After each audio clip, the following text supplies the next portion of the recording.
it's Sasa, and today I'm going to show how to make a natto rice bowl with the simple seasonings, but it tastes really good.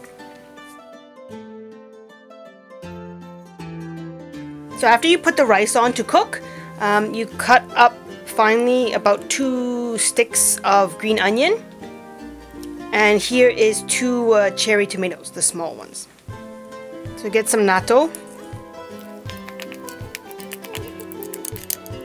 About that much, or if you buy the packs that are already individually little boxes, you can just do 1 box.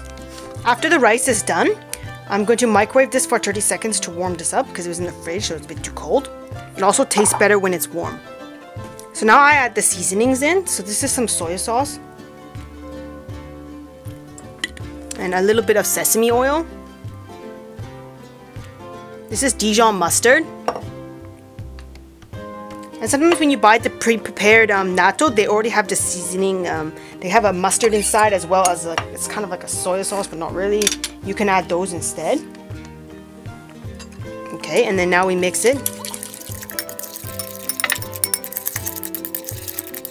Added the rice. Just mix this up a little bit. The rice I'm using is a sushi rice, so it's a bit thicker, and the grains are shorter. Okay, we add the green onions.